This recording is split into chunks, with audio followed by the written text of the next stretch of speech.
Hello. This video should be a fun one, if it goes okay. So, I have a list of topics that I keep, and one of the things that I had on there was ritual magic. And so, I decided, for whatever reason, to start... there was a post that someone had said. It was some post that was a local person, and someone said, "Oh yeah, like ritual magic actually exists." It's like, oh God, okay. So,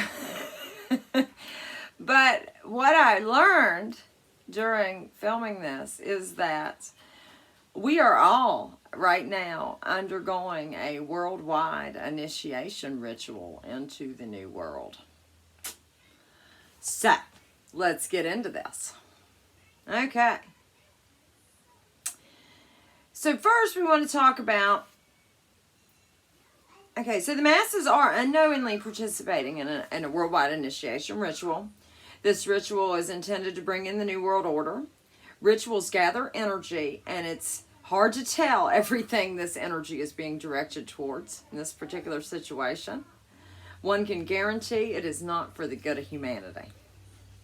Ceremonial magic, also known as ritual or learned magic, is a highly disciplined form of magic in which ceremony and ritual become the central tools used in the magical operation. Ceremonial magic centers upon the art of the invocation and the control of spirits. In its more contemporary versions, ceremonial magic concerns the discipline of the self and the art of controlling and directing personal and cosmic power, which may or may not be personified in a demonic or deity form. Ceremonial magic differs from natural magic or low magic. Natural magic is the practice of magic in accordance with the natural world, while ceremonial magic involves invoking and controlling spirits and other entities. Although there is much more to it than this, ceremonial magic in and of itself being fairly complex, these are the main surface differences. Ceremonial magic is also known as high magic. Ultimately, the main purpose of performing high magic is to bring the practitioner closer to the divine itself, whether that is in the form of a deity or another spiritual being. It is felt that secret societies work with energies such as Lucifer and Moloch. Aleister Crowley defined magic as the science and art of causing changes to occur in conformity with will.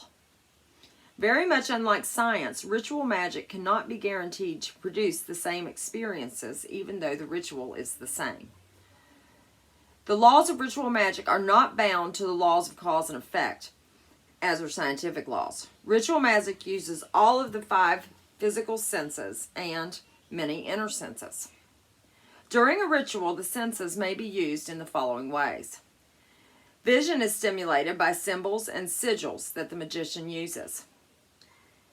Altar candles of suitable colors also stimulate the visual field.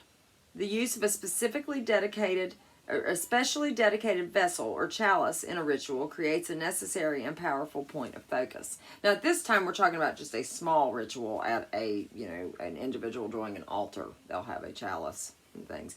But the symbolism is something that you very much see in ritual, in occult ritual. That is one of the reasons that all the symbolism is used. The ritual magician can use the chalice as a focal point for the magical will in order to manifest the outcome they desire. Taste is stimulated by wine and bread if you're having a communion. You might use a pinch of salt. Every magical altar has a chalice for sacred drink and liquid use in ritual. It is important to note that communion is a ritual. Hearing is stimulated by the chants and or words of the ritual and or spell casting, as well as any music that you might include in the ritual. Scent is stimulated by oils, sage, herbs, and incense.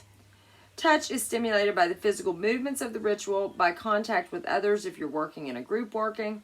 The entire setting should stimulate the emotions as well as the senses. Some ritual musicians perform the ritual solely in their own head. No props. No altar table, no props. An onlooker might just see a person sitting in a chair or lying on a floor. A ritual can be all mental, and it can be physical and mental, but it cannot be all physical with no mental. The mind is what makes magic work. The intention and energy behind and generated by the ritual is what sets the magic and the energy into motion. Any ritual has an intention or a reason for doing it. That intention should be crystal clear and able to be easily put into words. You can't mush over the intention. It isn't the worst idea to write the intention down and put the paper on the altar and burn it as part of the ritual, burning it so that it's purified, which is also a part of a ritual. An alternative to burning is to keep the paper under your pillow until the intention is achieved.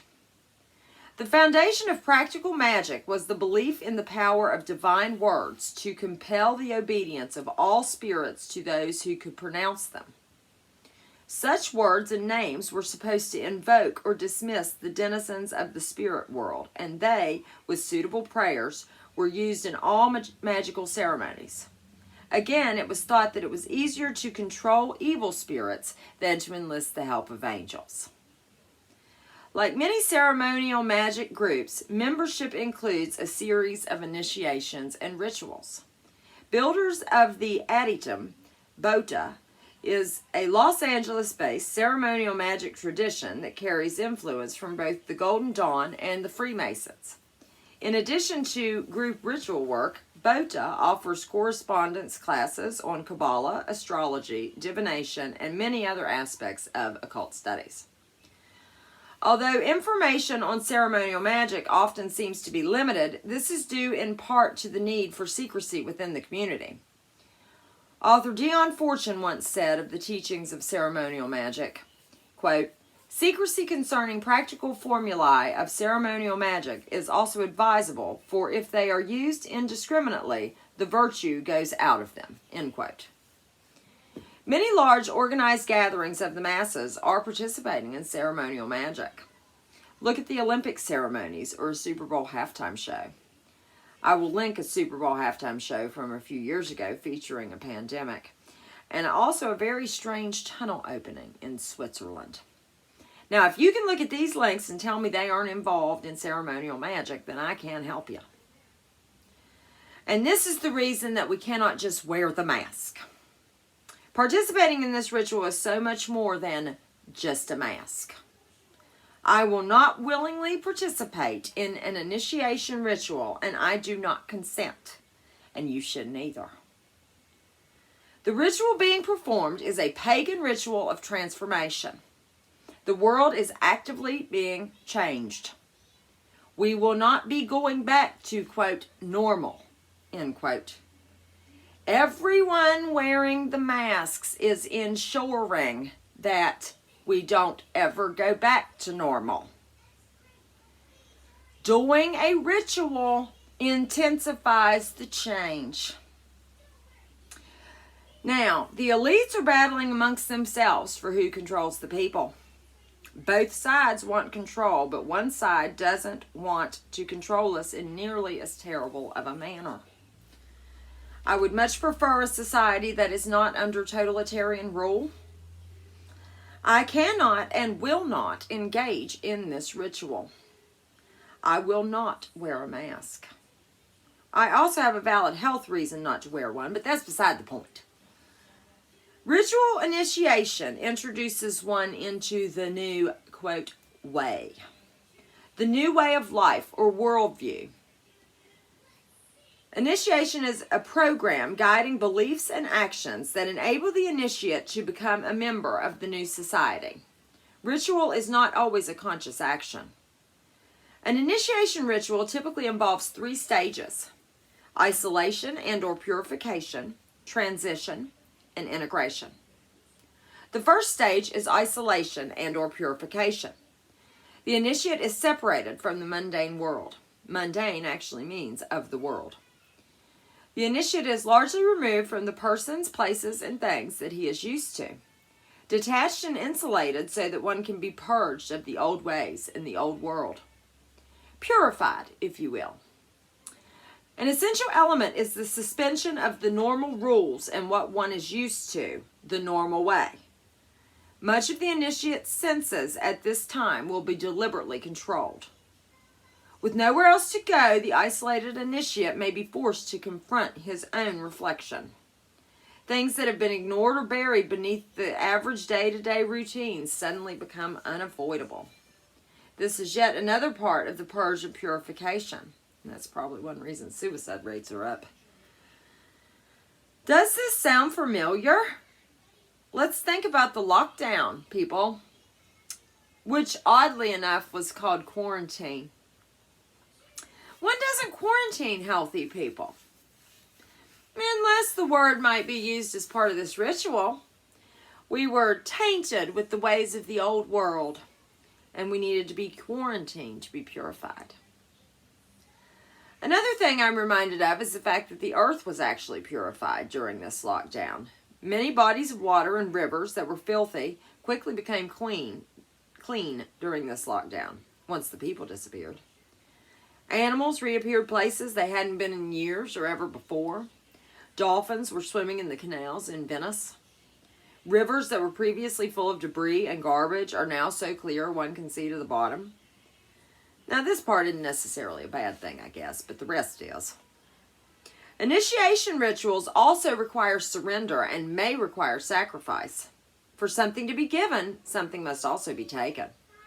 You can guarantee that the people will be sacrificing some of their existing civil liberties in order to make room for this new way. Hard to tell what else one will ultimately end up sacrificing.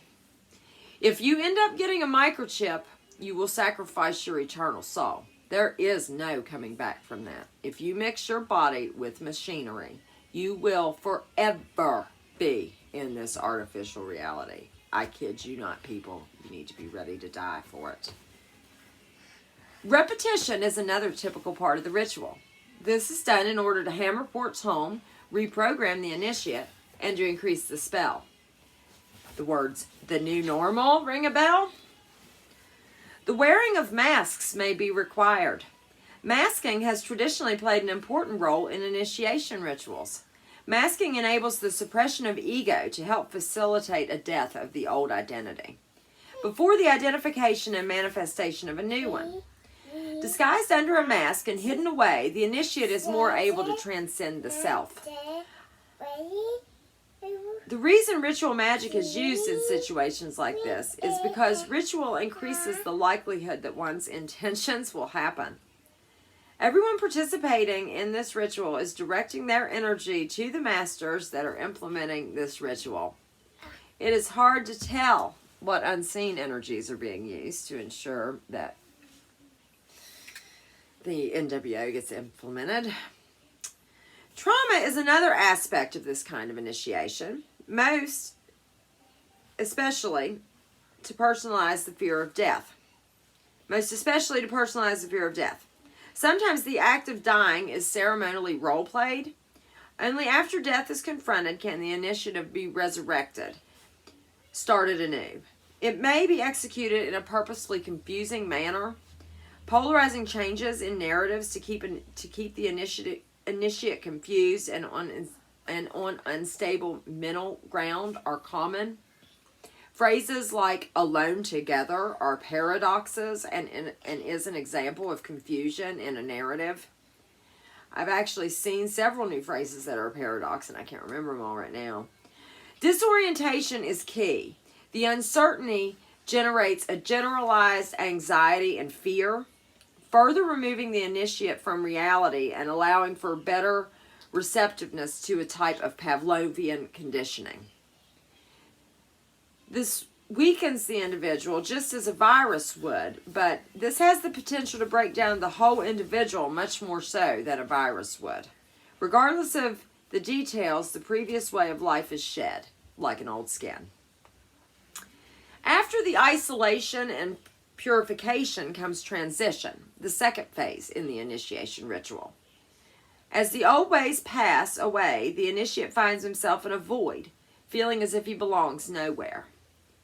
Thus, the old self has died and the initiate has been purified. The initiate is like a blank canvas primed and desperate for new paint. The initiate is gradually being reprogrammed and incorporated into his new environment. The new methods are being implemented. They're moving towards a cashless and trackable money system and a totalitarian social control system. China has already implemented the social credit system and is set to be the headquarters of the NWO should it come to pass. Tell me why China has recently built several cities that are being called ghost cities. These cities are all new construction. Tons of buildings could house millions of people, yet no one lives there. Who are they constructed for? I think they might be for the surviving Americans. I feel the plan is to destroy the United States completely with a war, and then those that survive may end up moved into these ghost cities. This is a civilization reset, and most likely this has been done in the past. I suggest that every one of you watching this look into mud fossil theory, Tartaria, and the theory of the mud flood. I will link a must-watch video in the description, and I have come to the conclusion that our entire history is a lie, and our society is most likely reset every 200 to 250 years. And I wonder if we wake up time and time again, and then it's reset real fast before we can figure out how to get out of here. I had a strange vision in 2015 where I heard in my head very clearly it's time to reset the game again, and then I saw the royal family. But the queen had been transferred, her consciousness had been transferred into her granddaughter Charlotte's body already, and it was her saying that they needed to reset the game again. Coincidentally, my daughter is also named Charlotte Elizabeth, just like that girl, and she was born 2 or 3 years prior. But anyways, back to the topic. The final stage of the initiation ritual is integration. Integration is when you start seeing the new ways appearing widespread. At this time, I feel we're still in the transition stage and we're at the early stages of integration. The events currently taking place around the world are clearly a ritual to those of us aware of these processes. The ritual is to implement the New World Order. We the people have got to wish for the most positive outcome there is. We need to hope that the more peaceful side of the elites win this battle. It is rumored that they want things like free energy so that we can be more productive slaves for them. But, you know, I'm not excited about control of any kind. But, you know, I'm realistic. I understand that while we are in this matrix, we will be in some ways under a control system. And in light of this, I would much prefer more peaceful rulers. What the majority of the collective heart-centered consciousness wishes for is what will come true.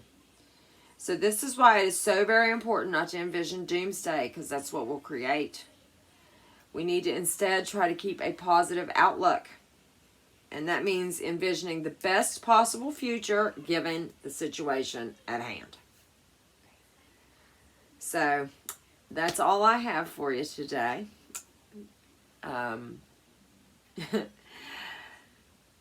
Yeah, don't participate in this ritual. I'm serious. It's serious, guys. Have a great day.